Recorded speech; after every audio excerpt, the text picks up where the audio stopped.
Bonjour à tous. Aujourd'hui, c'était Frédéric qui était prévu à la parole, mais notre frère est malade, donc prions pour lui. Il n'a pas pu être là. La semaine dernière, nous avons commencé une série sur les petits prophètes.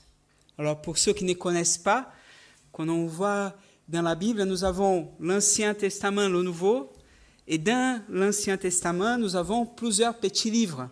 Donc la Bible, ce n'est pas un livre, voilà, ce n'est pas un livre qu'on lit du début jusqu'à la fin, c'est 66 livres et on apprend à les connaître. Et il y a une session dans l'Ancien Testament où nous avons 12 livres, 12 petits prophètes qui ont parlé à Israël à un moment. Et ces textes qui nous viennent, chaque petit prophète, nous avait dit la semaine dernière, présente un portrait de Dieu. Chacun à sa manière, chacun à son image. Et c'est vrai, si nous prenons des peintres pour faire l'image de quelqu'un, on va voir parfois des images qui sont différentes. S'il est un peintre du réalisme, il va peindre d'une façon. S'il est celui qui va être dans l'abstrait, il va le décrire d'une autre façon. En fait, tous ces hommes, ils ont eu de leur expérience avec Dieu, ils nous ont porté quelque chose. Et là, ce matin, nous allons parler du prophète Joël. La semaine dernière, c'était Amos et Osée. Voilà, on a vu par l'image d'Amos un Dieu qui cherche la justice, un Dieu de justice et qui veut que nous soyons dans cette justice les uns par rapport aux autres. Nous avons vu aussi en Osée un Dieu qui nous aime et qui nous aime malgré nos infidélités. Le prophète Joël, c'est un prophète littéraire. Qu'est-ce que cela signifie? C'est qu'on va voir dans ses livres plusieurs citations. Il va construire sa prophétie en parlant d'Exode, Ésaïe, Amos, Symphonie, Naoum et tous les autres petits prophètes. On va voir des citations un peu partout. Et en fait, en quelque part, il va faire une construction de ce que Dieu va le porter à partir de ce que Dieu a parlé aussi aux autres. Il est attentif, il écoute ce que Dieu parle à travers les uns et les autres. Et il va rassembler alors dans son livre ce qu'il a reçu à partir de ce que Dieu a parlé. C'est très intéressant parce que ça nous parle aussi. Je ne sais pas vous, mais dans l'expérience avec Dieu, bien entendu, nous devons faire cette expérience nous-mêmes. Et à nous, en tant que protestants évangéliques, nous mettons un point, on souligne, point important pour nous, c'est que Dieu est un Dieu vivant. Dieu est un Dieu vivant. Si Dieu est un Dieu vivant, c'est un Dieu qui nous appelle non pas à être religieux, non pas à venir en église, mais à être à l'écoute de ceux qu'il est, de ceux qui nous parlent. Bien entendu, l'Église, c'est le lieu où nous allons parler de lui, où nous allons nous rassembler pour entendre ce qu'il a parlé depuis ce qu'il a révélé par son Fils. Mais le point d'honneur, ce n'est pas seulement ce que nous vivons ici, c'est notre relation avec lui. Et Joël, en quelque part, va nous révéler un Dieu rempli de miséricorde. Je n'ai pas lu ça en quelque part, c'est mon idée. C'est peut-être une idée fou, mais je vais vous expliquer. Le thème principal de Joël, c'est de montrer le jour du Seigneur. Et le jour du Seigneur, il va le partager en deux moments. Le premier, du chapitre 1 au chapitre 2, où par deux fois, il va revenir à la même image, et on va voir cette construction, où il va annoncer des choses terribles qui vont se passer dans le jour du Seigneur. Le jour du Seigneur, pour Joël, c'est un jour que nous devons, en quelque part, craindre. C'est un jour où la justice de Dieu va s'y manifester pour tous ceux et celles qui seront infidèles. Pour tous ceux et celles qui ne craindront pas le Seigneur, qui ne feront pas et ne manifesteront pas sa justice.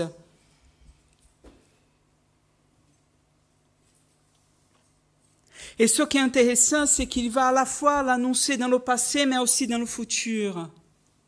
Il annonce dans le passé en nous faisant l'écho à ce qui se passe en Exode, quand le peuple était dans la prison.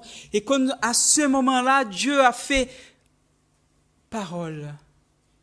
Et Dieu a apporté cette libération à ce peuple. Et Dieu a envoyé les plaies qui a frappé l'Égypte pour, dans une main puissante, libérer son peuple. Donc il va annoncer le désastre qui va s'arriver. Il annonce dans le chapitre 1er, dans le passé, ce qu'il va annoncer dans l'avenir.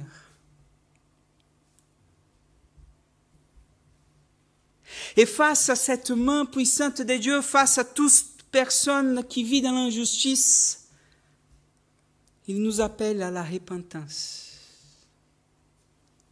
Repentez-vous.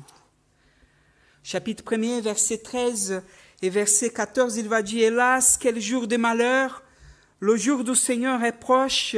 Il vient comme une dévastation venant de Dieu souverain. Là, sur nos yeux, disparaît notre nourriture, et loin de la maison de notre Dieu s'en vont la gaieté et la joie. » Verset 13, prenez vos habits de deuil et pleurez. Vous les prêtres, lamentez-vous, vous qui êtes chargés du service de l'autel. Venez passer la nuit dans la tristesse, vous, les serviteurs de notre Dieu, car on n'apportait plus à la maison de Dieu ni offrande ni blé, ni offrande de vin. Ordonnez un temps de jeûne, convoquez une assemblée solennelle, réunissez les anciens et toute la population dans la maison du Seigneur notre Dieu. Adressez-lui vos supplications. L'appel à la repentance ici ressemble un peu comme s'il y a un ennemi qui nous envahit, et là on est dans le désespoir, tout va s'arrêter.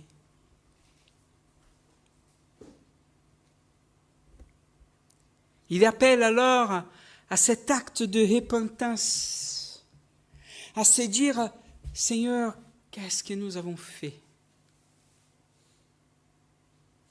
Pour 2 fois, comme j'ai dit, chapitre 1 et chapitre 2, il va redire ces paroles au passé et au futur. Un peu pour nous dire, oui, ce qui s'est passé dans l'histoire avant, ça va se répéter encore.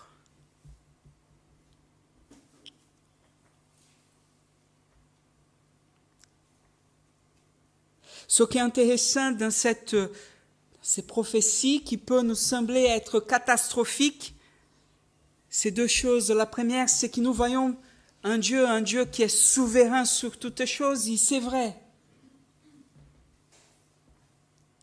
Frères et sœurs, là encore à nouveau, nous ne sommes pas dans un monde dichotomiste, dans un monde où le bien lutte contre le mal, où nous sommes là contre le diable contre nous. Non, nous sommes dans un monde, selon Joël, où Dieu est souverain. Et tout ce qui s'y passe dans ce monde, que ce soit dans le passé ou dans le futur, Dieu est souverain. Et cette façon un peu de mettre la prophétie avant pour nous montrer le passé, mais pour nous montrer aussi que dans l'avenir, ce même Dieu qui a frappé avec force, c'est le même Dieu qui n'a pas perdu main. C'est le même Dieu qui domine sur toutes choses. L'appel de Joël, c'est pour nous réconforter parce qu'il nous dit, regarde, Dieu est souverain.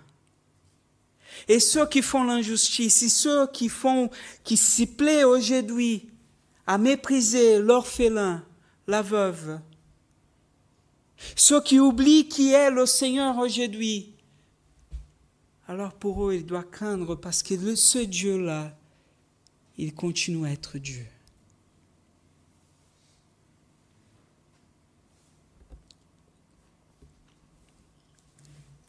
Mais en même temps, et c'est ça qui est intéressant, il va nous dire, ok, le jour du Seigneur, c'est un jour où Dieu va manifester sa justice pour ceux qui n'ont pas été dans cette justice. Il va manifester sa justice pour ceux qui ont gardé leur cœur loin de Dieu et qui ont fait selon leurs propres intérêts et qui ont abusé des autres, des uns et des autres, qui ont manifesté pour les uns et les autres l'injustice. Chapitre 2, il commence avec une parole là d'espérance. Verset 13, il nous dit, il ne suffit pas de déchirer vos vêtements, c'est votre cœur qu'il faut changer. Oui, revenez au Seigneur notre Dieu, il est bienveillant et plein de tendresse, lent à la colère et d'une immense bonté, toujours prêt à renoncer à ses menaces.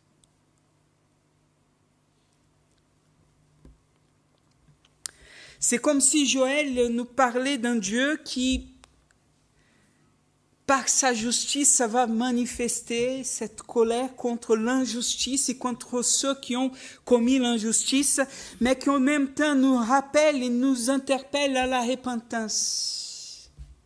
Ne restez pas dans votre comportement loin de Dieu,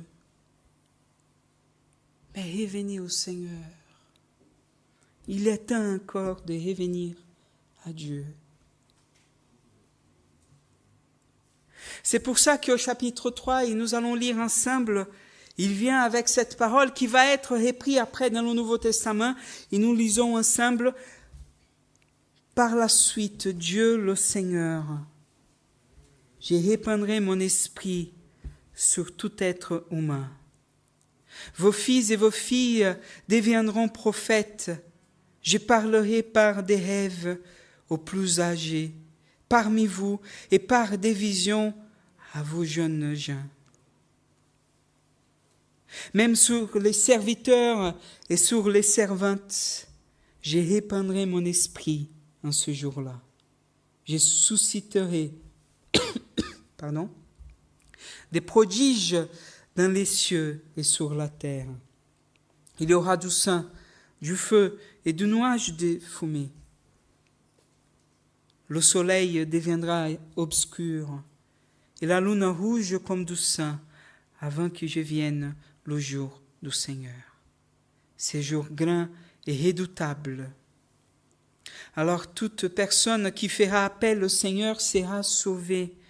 Sur la montagne de Sion, à Jérusalem, certains échapperont au désastre, comme le Seigneur l'a promis. Ce seront des survivants que le Seigneur appelle.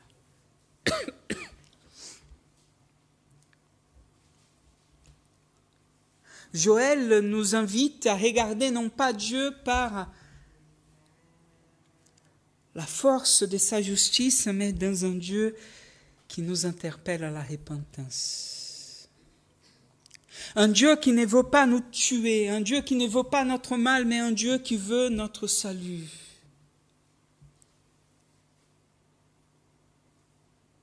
Mais le salut ne peut pas venir de nous-mêmes. La justice ne peut pas venir de notre cœur. Notre cœur qui est rempli de vanité, d'orgueil, notre cœur qui est rempli vers ce que nous voulons sur notre bien même. Notre cœur qui s'y détourne assez souvent de ce qui est bon pour l'autre.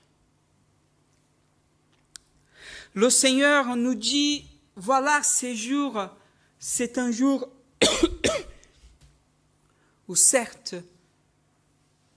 nous appelle à la crainte et à la repentance. Pardon. Est-ce que quelqu'un pourrait me chercher un verre d'eau? Merci, Maud.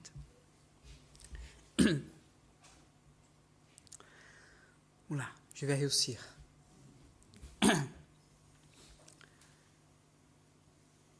Mais ces jours-là du Seigneur, Joël nous annonce comme un jour où Dieu va répandre son esprit. Merci.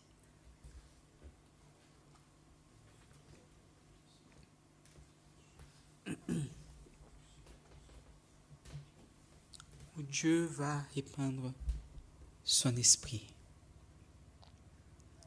Ces jours où, certes, la justice de Dieu s'y manifestera, c'est le jour aussi où lui, il va transformer nos cœurs de pierre en corps de chair. La promesse de l'Esprit nous dit à le Nouveau Testament, et les prophètes et les apôtres ont repris cette parole pour parler de la Pentecôte en disant, mais voilà qui s'accomplit aujourd'hui, la promesse de Dieu, il nous envoie son esprit pour nous remplir. Voilà qui cette promesse de Dieu s'y remplit quand lui, en Christ Jésus, s'y manifeste à nous. Voilà que les promesses du Seigneur ne se montrent pas vaines et infondées. Le jour du Seigneur, le jour où s'y manifeste sa justice, c'est aussi le jour où Dieu nous permet de revenir vers lui, de changer notre vie. Frères et sœurs, le texte de Joël nous interpelle pile au cœur de l'Évangile. Parce que l'Évangile, c'est voilà la bonne nouvelle. Voilà que Dieu n'était pas un Dieu lointain, mais c'est un Dieu qui vient vers nous, qui vient pour nous rendre vers lui, qui vient pour nous dans notre incapacité, dans ce que nous ne pouvons pas faire. Et combien de fois nous avons essayé de changer nous-mêmes ce que nous sommes. Combien de fois on essaye de transformer notre cœur. Et aujourd'hui, on a plein de coachs partout. Des promesses de changement, mais si vous faites ceci, si vous faites cela, ça va changer votre cœur. Ça va vous changer. Ça va vous permettre d'être mieux, meilleur. Et peut-être que oui, il y a des choses que nous pouvons faire qui peuvent nous aider à mieux vivre. Mais là, le texte de Joël nous invite à tourner notre cœur vers le Seigneur. Il nous invite, tel que l'Évangile nous invite, à dire, Seigneur, je peux faire beaucoup de choses par moi-même, mais je ne peux pas être une nouvelle créature si toi, tu ne transformes pas mon cœur.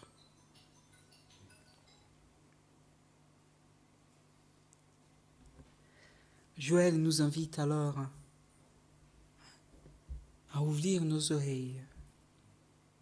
Joël nous invite alors à ouvrir notre cœur pour que l'Esprit du Seigneur puisse être versé sur nous. Et c'est intéressant parce que dans la façon comme il va tourner cette promesse, il va inverser un peu les rôles. Parce que c'est vrai, c'est les jeunes qui sont des rêveurs. C'est les jeunes qui sont des personnes qui essayent de voir le monde autrement. C'est les vieux. Désolé, les plus âgés, qui sont des personnes qui ont une voix, qui regardent le monde plus clairement, qui a l'expérience pour voir et pour sortir d'une espèce de naïveté de la vie, qui sont plus fuités. Or ici, il va un peu inverser en disant, mais mon esprit va donner des rêves à ceux qui n'ont plus un rêve d'avenir. Mon esprit va donner une vision pour ceux qui sont éblouis par leurs émotions, par leur rêverie. Mon esprit va apporter un tel changement que l'ordre social même va être bouleversé.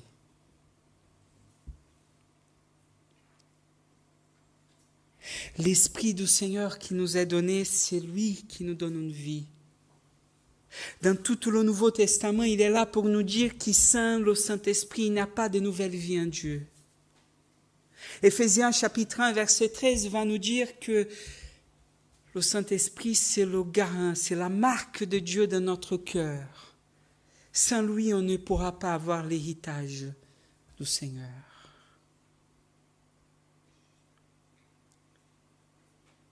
Paul va nous dire à un autre moment que sans l'Esprit n'a pas de nouvelle vie. Parce que l'Esprit manifeste la vie que Dieu veut. Dieu est un Dieu plein de miséricorde parce que Dieu ne nous laisse pas dans notre incapacité de faire ce qui est juste, de venir vers lui, mais il manifeste en nous. Il nous donne l'Esprit afin qu'on puisse venir et vivre cette nouvelle vie. Le message de Joël pour nous, et j'ai fini par là, c'est un message non pas de peur, même s'il parle du jugement de Dieu, il vient pour nous dire, regarde l'espérance que Dieu veut manifester pour vous. Il veut donner son esprit à tous ceux et celles qui le clament. Le jour du malheur, c'est un jour d'espoir et d'espérance. Et là, aujourd'hui, peut-être que nous, dans notre vie, nous avons des choses difficiles à porter. Peut-être qu'il y a un manque d'espérance. Peut-être que vous regardez vers vous-même et vous dites, mais ça fait tellement d'années que j'essaye. Et malgré tous mes efforts, malgré ma foi, malgré mes prières, je suis là encore. C'est aujourd'hui que Dieu nous interpelle et dit, mais voilà, à tous ceux qui demandent, à tous ceux qui me cherchent, seront sauvés.